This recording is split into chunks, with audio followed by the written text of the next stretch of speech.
Good afternoon, everybody, and welcome to Concord. In the midst of a snowstorm that's canceled classes all across the nation, we got hockey for you, live from Gordon Rink, as St. Paul's will do battle with Tabor Academy out of Marion, Mass, in the final scrimmage of the preseason for both of these squads. So glad to have you along.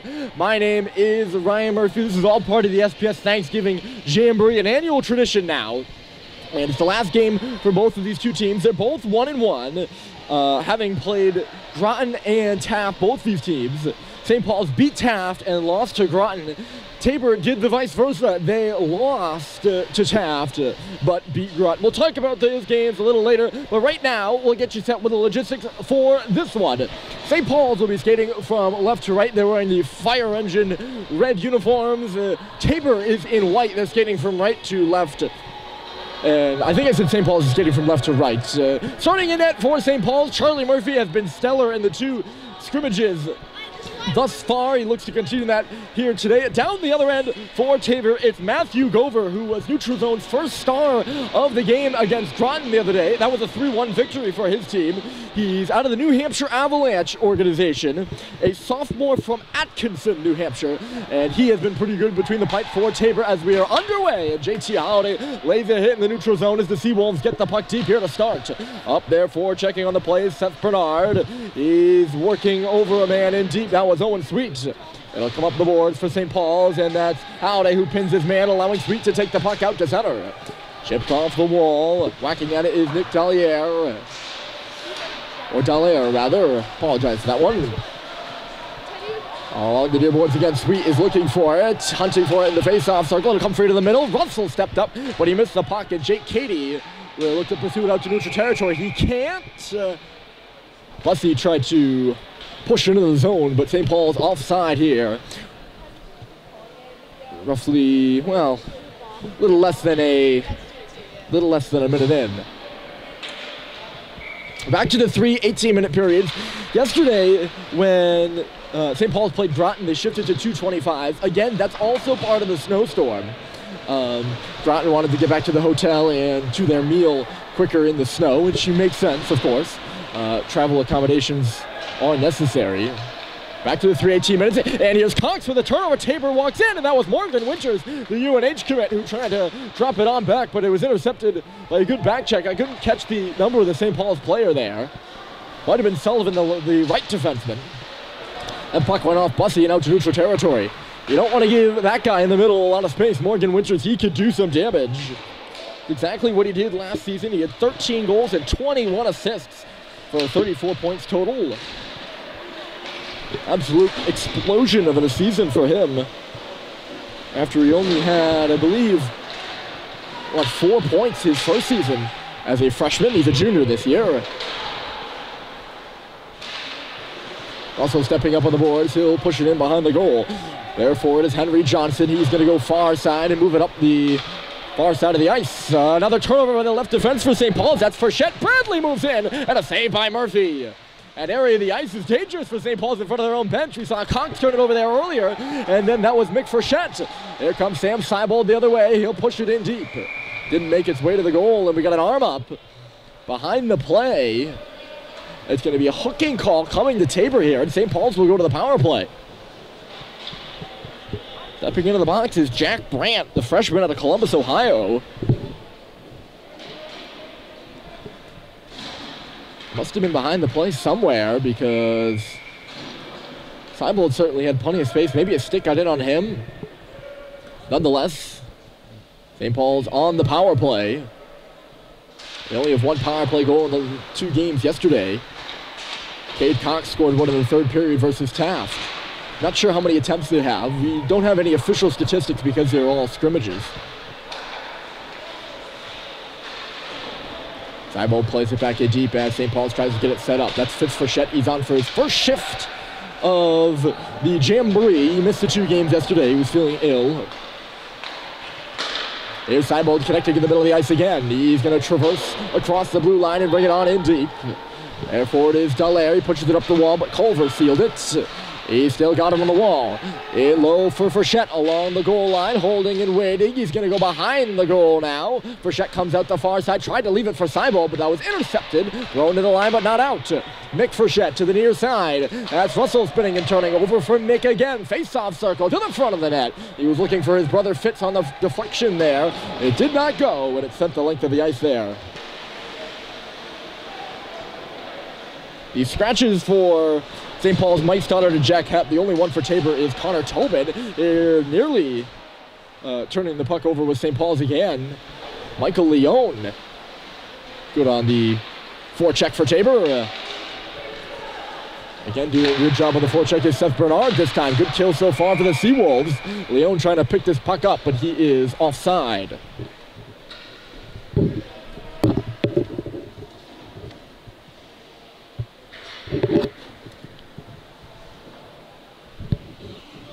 Yes, the Stoddard out with an upper body injury, Hepp with a lower body injury.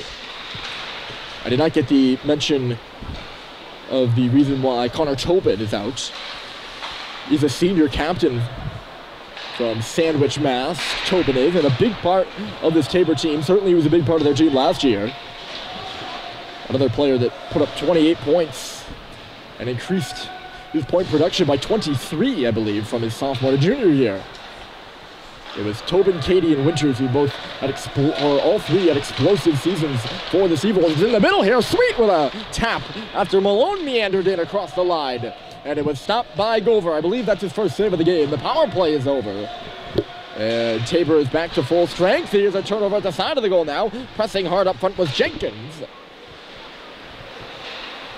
Jenkins again, moving in. He felled a man down. It's going to be another penalty to Tabor.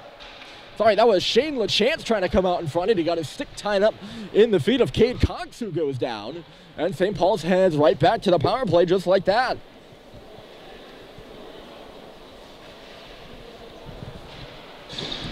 LaChance for a trimp. So another opportunity for SPS. The forechecks looked good for Tabor, even if they were a man down. They've been causing turnovers already. We got 13:37 on the clock here in the first. We know pretty fresh, well, fresh in our memory was that first power play St. Paul's had, so I don't think I have to tell you they're 0 for 1. You might remember. Winters kicked out of the draw here. Coleman Jenkins comes in, but he loses it. Frechette bounces one off the boards. Owen Stadheim at the line. St. Paul's will get set up. In low is Owen Sweet. For Stadheim back on the wall again. Up top, Frechette. Here's Stadheim. Had it go off his stick. He's going to have to chase it down. Peels up on the wall. Finds Sweet in low behind the goal. Halliday's in front. It's at the side now for Sullivan with a shot. And it was stopped by Gover. Wristed off the glass. Looked like it was coming over for a minute. Dallaire pretty accurate on that one. He put it off the glass and all the way down. Mick Frechette, you'll see him a lot more tonight. The freshman with the injury to Hepp, who's a leading defender on the St. Paul squad, and the captain. Stopping and starting is Stadheim on the far wall. In low, that's Owen Sweet. Moving up top, Frechette. This away for Sullivan. Right on back to Frechette. Down low. Looking to move the pocket. Sweet with a shot off the upside of that. Sorry, that was Stadheim. Sweet's in the far corner now. He's got it. Walking out in front. Moves it for Stadheim. He shoots and misses the goal wide. He was falling on the play, and the puck never really got to him. And then Sweet with a little tap in the far corner, and the referee on this side of the ice, the Hockey East referee, he catches that one. Sweet. I'm sorry, maybe that was Halliday. Oh no, I thought Sweet had a tap on the hands in the far corner. I apologize. Erased all that. It was Halliday in the slot, I think.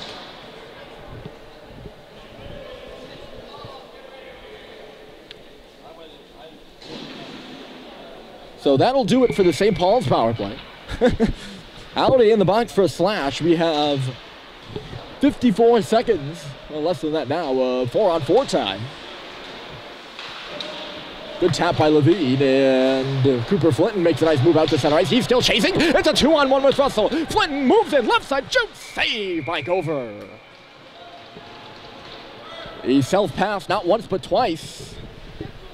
And Cooper Flinton made a good opportunity for himself. He had the defenseman Russell coming down the right side and elected to go with a shot. He's got 3 goals in the last 2 games, so you can't blame him there.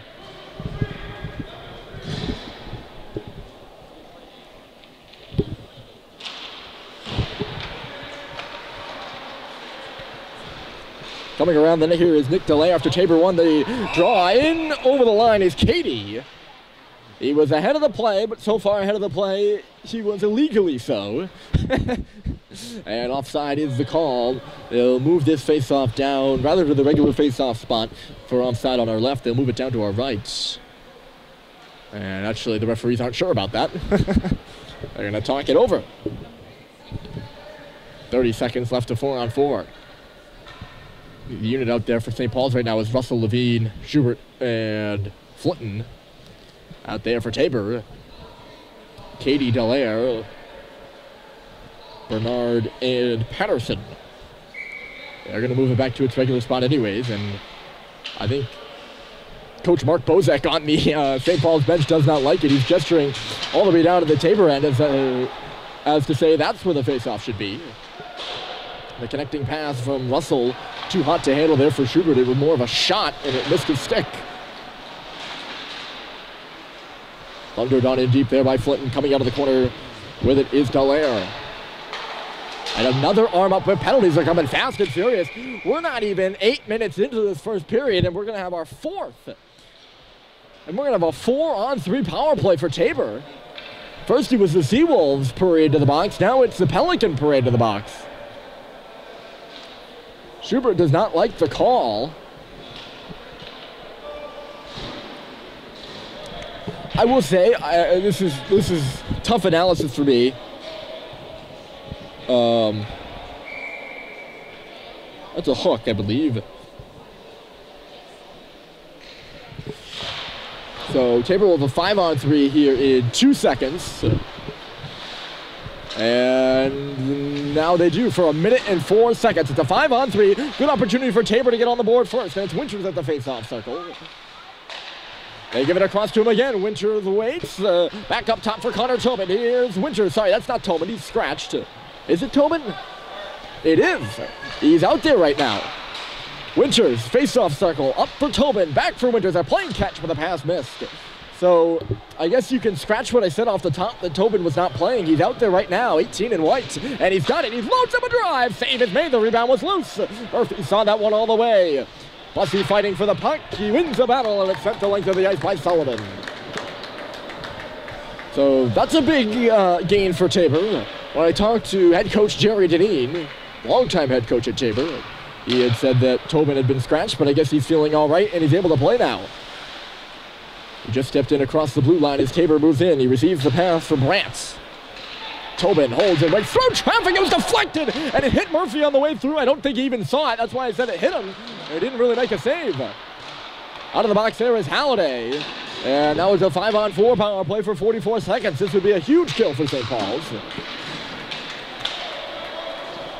Although we are only 10, we still have 10 minutes left to go in the first period, so maybe not as big a deal as it would have been late. Outside, they touch it back to Katie. Good touch by Leone. Leone. Coming up the wall, he leaves it off for Dallaire at the line. GDD they go. Right side, Patterson. Holding on, outside Bernard. Up for Patterson again. Through traffic. It's deflected off Murphy right to Katie, but he was at a sharp angle and couldn't shoot it. Katie to Dallaire. Dallaire didn't like what he saw. He was watched there by Frechette. This puck goes all the way around. It's a kill for St. Paul's. They killed off the 4-on-3, then the 5-on-3, then the 5-on-4. And they're back to even strength at last. Touched up by Frechette, bouncing onto the stick of Russell, and then left side for Sam Seibold, who moves in. Seibold trying to get it around Patterson. Comes this away, Levine will hold it into the line and send one in on Gover. Comes out the left side, here's Seibold leading into a drive, and he missed it wide. Levine there to hold it at the line. Back in deep for Seibold. Frechette now behind the goal. He centered it right back through the middle. Nobody was home for St. Paul's. It'll go all the way down. Cox to Levine. We got 8:58 and no score here at the St. Paul's Thanksgiving Jamboree, the final game of the tournament. 6 games here at Gordon Rink 4 yesterday, 2 today, between the 4 teams, St. Paul's, Tabor, Groton, and Taft. Sorry, here's a turnover behind the goal. Murphy was out of his net. They send it back in front. And not seeing the pass was Constantino. Now through traffic, a bouncing shot for Messier. And that missed wide of the cage. From the point again, it's off the goal post. That one teamed the iron. Martiniello. Traffic in front of Charlie Murphy right now, and Tabor's getting shots through. Couple bounces have kept the puck out of the nets. Messier lost it. Now a turnover in neutral territory. Sweet is trekking after it. It pops up at the line. Cutting back with it now is Messier. Left side for Sean Bradley. It hopped over his stick. Sweet will glove it down. Tabor was changing. Here come the big red. Harrison Sweet shoots. Save has made the rebound there. Richards tracks to the cage. He had to go chase it behind the nets. Guo ends up starting the play that gets it out. Frechette giving his man a hard time as Tabor works deep in the offensive end. Steve Guo taken down by Frechette. 2-on-2 battle. Tabor wins it. It comes out of the corner, but all tied up there on the play was Marshall, and he ended up losing it. The active defenseman Jake Sullivan will throw it in deep. Malone his first forechecker for St. Paul's, but Patterson moved it on around. It was intercepted by Owen Sweet, who takes a bumping on the far side. He's back up to play it again. Sweet strong on the puck, moves it ahead. They're still hacking and whacking away, and coming off the wall is Sweet. He finds a man in the middle, going right down Broadway. There was Halliday, and he got a piece, but it went up and got the glass.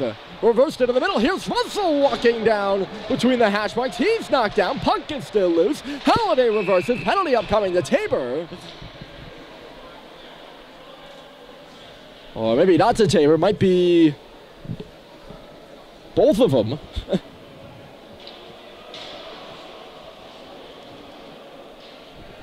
Yep, Russell's going to head off, and they were pointing it at another man. They're trying to sort out on the Tabor bench who it is.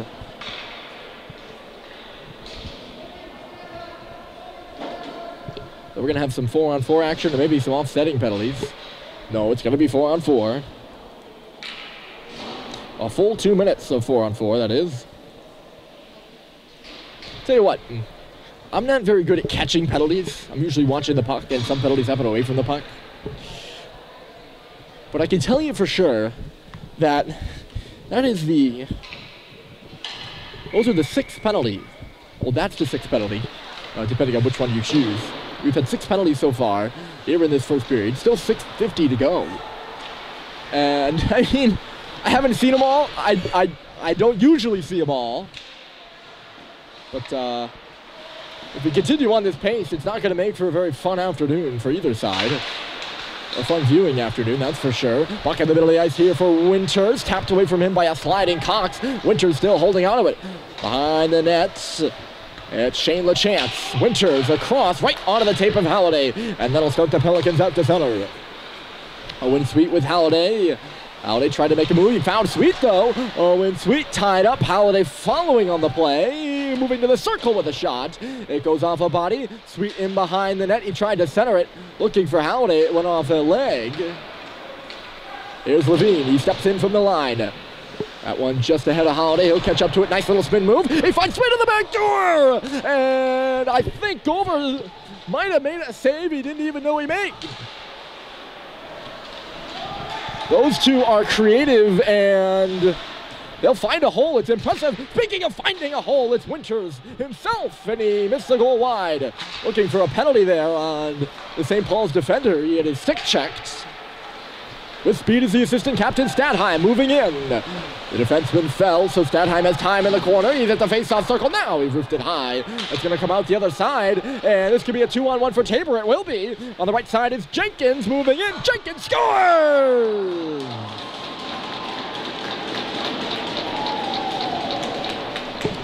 It's a 4-on-4 goal for Tabor. As Coleman Jenkins, the sophomore at a Mansfield Mask, a big boy at 6'2", 170. Wired that one glove side on Charlie Murphy. Tabor fiddlingly on the board first and a 4-on-4 play.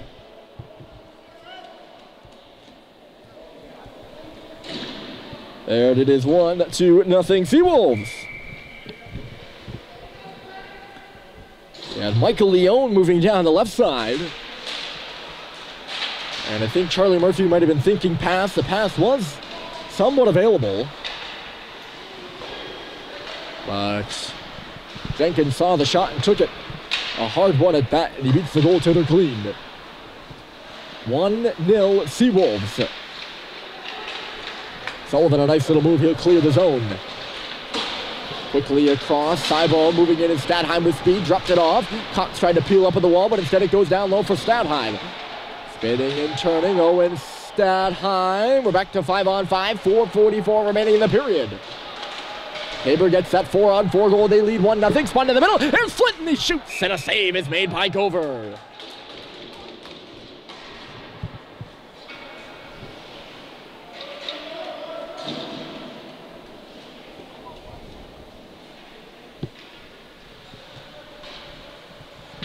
So Tabor is going to need goals from guys like Coleman Jenkins. Jenkins at Neponset Valley last year. Hold on. That's another quick wrister from Flinton. That's got to be his third or fourth shot on goal already in the period. And it's gloved down by Matthew Gover, who looks as strong as ever. Only at 5'10", 175, Gover.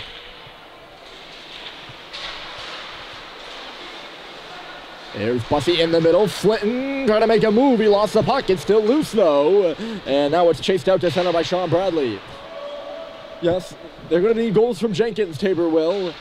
A 24-man roster and only 8 returning players for Tabor. That's 16 new guys for the Seawolves.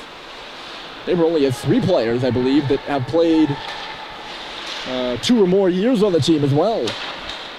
That's Katie, Winters, and Tobin. Was talked about. They're a big piece of last year's squad. Here comes Schubert charging up ice. This one through, or rather, that was more of a snapshot. Once he dropped his stick, he couldn't pick up the rebound. Here's Flinton circling up high, looking for Schubert on the tip of the back door. And it was bouncing on him, and he couldn't get a stick on it. Flinton keeps the puck alive. Here's Schubert back in for Flinton. He had his stick tied up. No call there. It certainly looked like it could have been a hook to me, but again, I'm not the refs. They buried the whistle on that one. Might have been just a pretty good stick check, I don't know. I'm not a certified referee, and those guys down there are. Stadheim taps it across. Bussy trying to chase on it. Tabor will take over on possession. Sorry, that was Seinbold, not Stadheim. I get caught up in the S name sometimes. You'll see me mix up Sweet and Owen Sweet and Stadheim. 2 Owens that both wear 8 and 9 and play a similar game and at a similar stature. There's Culver on the wall. Good look to the middle for Shedd. Fanned on the shot.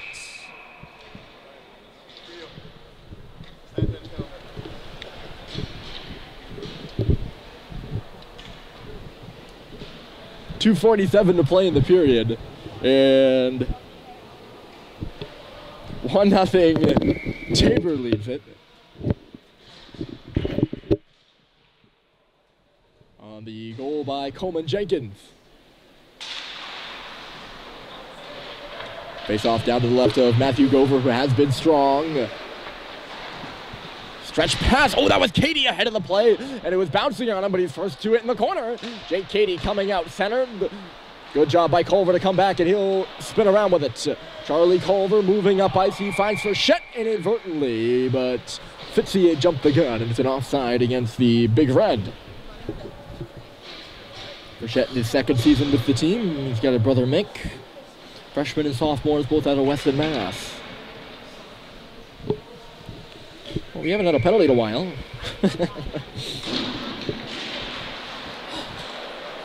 Maybe we can establish some flow in this game. Hasn't really been a flow yet, I'd say. Sent to the front of the goal. And it trickled through the danger area with no touches from a Big Red stick. And now the other way. Here comes Tabor back to the front of the net. That was Jenkins coming through again. A nice pass to him, too. LaChance fed it to the front. There's LaChance again. That's a big line for Tabor. LaChance and Jenkins. LaChance not small either. We mentioned Jenkins with 6'2", LaChance 6'4". There he is with the puck right now on the left side. LaChance waiting for some help. He finds the Wildcat to be Morgan Winters. LaChance behind the goal, all tied up. It comes on around. LaChance, a blind centering pass. It was picked off there by Clayton Malone. Malone lost it as he tried to dump it in across the red line. The second attempt was kind of weak and easily picked off by Tabor, who will start their breakout. Connor Tobin is crossing in the middle. It'll trickle in on Charlie Murphy. We'll cover this one up for a stoppage. 1:15 to play. The only goal so far on the 4-on-4. Coleman Jenkins. These two teams will meet again in about 2 weeks at the Avon Old Firm Christmas Classic. That one will be for realsies. Usually the way it goes with these two squads is that Tabor blows the doors off St. Paul's here in the Jamboree. And then gets beat in a tight one down at Avon. When it really counts in the regular season, which is always interesting. Last year it was 6-1 Seawolves at the Jamboree. Down at Avon, a much tighter checking game in the 2:25-minute halves. And Eric Simpson scored the game winner in overtime as the Pelicans won that one 2-1. And a similar thing happened the year before. St. Paul's won 2-1 down at Avon. It was not in overtime, though. I don't remember the score of the game that was here, but it was a lot to a little. Interesting how those patterns pop up. Side of the goal, Katie trying to work it in front, stabbed at there, as coming in was Michael Leone, and a good save was made by Charlie Murphy. Oh, pelted down low was Sweet. Big hit by Seth Bernard. Sweet again trying to move it, he's felled to the ice. Get to that in a moment. I was just thinking, there's Sweet making the pass ahead. Stathheim had to jump away from him. He's battling for it back in front of the St. Paul's bench. Takes Leone down with him. Back on it is Dallaire. He's watched there by Halliday. Bernard. Russell moves it up the wall. There's the horn. One last thought before the period ends is that you'll hear me now. Hopefully for the rest of the game, we'll be pointing out things that aren't penalties. After you have a period in which there are 6 calls, you expect a lot more to continue. And, you know, the only thing we ask out of referees is the consistency. So I apologize. The standard was set there, and now I'm calling for penalties all left and right. They probably shouldn't be penalties. But that's the standard that was set. Yes, we had 6, and 2 of them created a 4-on-4, which created a goal for Tabor. Coleman Jenkins, the only marker in the first, and it's 1-0 Tabor from the Thanksgiving Jamboree in Concord.